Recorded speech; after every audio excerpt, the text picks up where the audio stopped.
Salut à tous et bienvenue dans ce nouvel épisode d'Actualité Football. Pour ce nouvel épisode, on décrypte toutes les infos et les rumeurs qui secouent le football européen.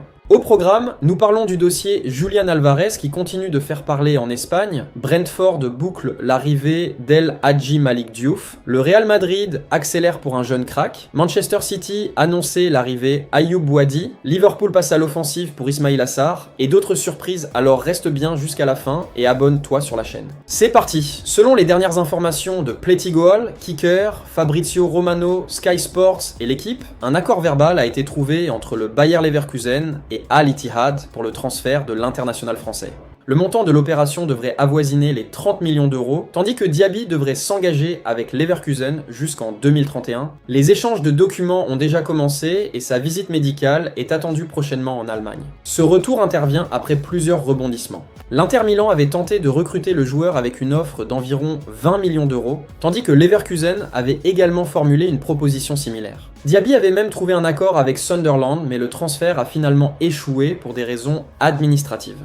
En raison de son passage en Arabie Saoudite et de son faible nombre d'apparitions récentes avec les Bleus, il n'a pas obtenu les points nécessaires pour décrocher son permis de travail en Angleterre. Le Bayer Leverkusen a donc profité de cette situation pour récupérer un joueur qu'il connaît parfaitement. Entre 2019 et 2023, Moussa Diaby avait disputé 172 matchs avec Leverkusen pour 49 buts, devenant l'un des joueurs offensifs les plus importants du club et gagnant même sa place en équipe de France. Après Aston Villa puis Al Ittihad, Diaby s'apprête donc à retrouver le Bayer Leverkusen pour un véritable acte 2.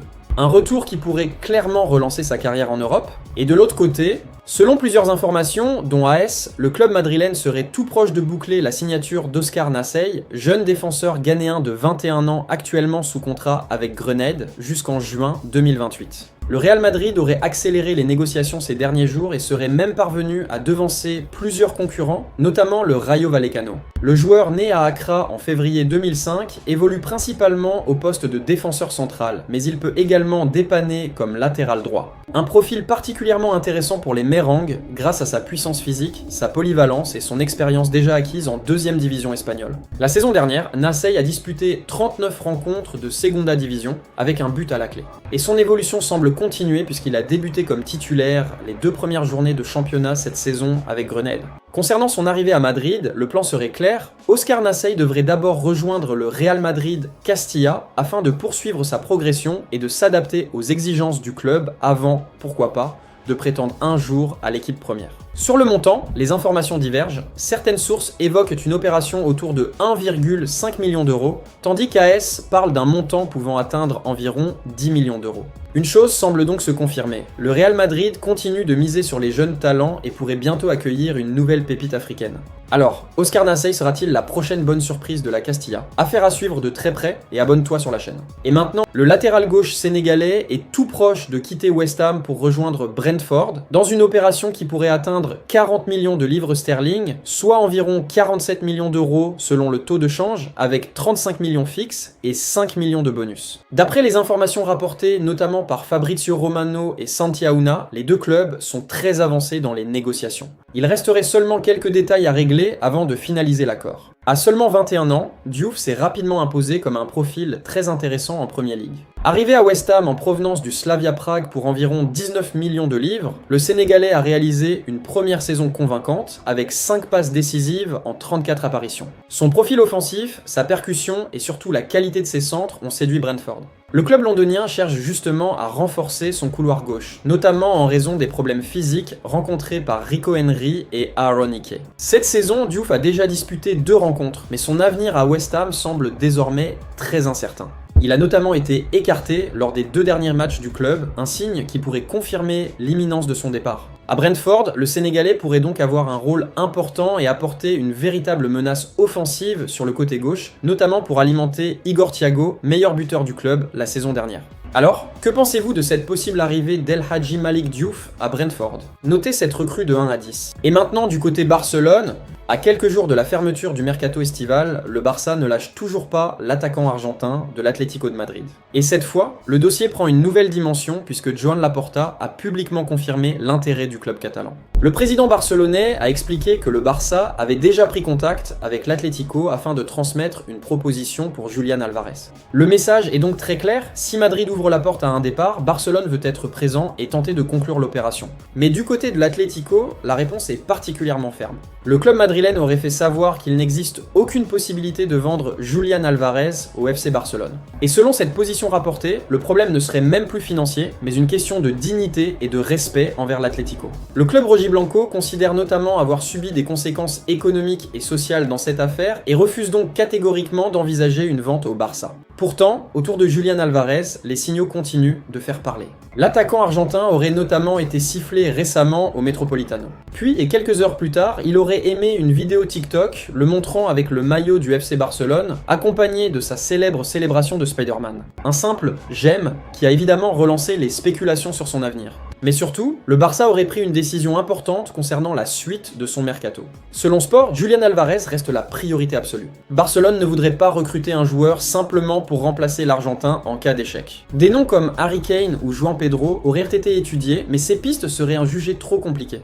La direction catalane préférerait donc conserver les solutions offensives déjà présentes dans l'effectif de Hansi Flick, plutôt que de dépenser plusieurs dizaines de millions d'euros pour un attaquant qui ne serait pas considéré comme un renfort majeur. Le Barça serait même disposé à améliorer son offre, annoncée autour de 100 millions d'euros, mais seulement si l'Atlético accepte réellement de négocier. La stratégie catalane est donc claire, attendre Julián Álvarez jusqu'au dernier moment. Et si l'opération devient impossible cet été, Barcelone pourrait finalement décider de ne pas recruter d'avant-centre supplémentaires et revenir à la charge lors du mercato hivernal. Une chose est certaine, entre le Barça et l'Atlético, le dossier Julián Álvarez est désormais devenu un véritable bras de fer.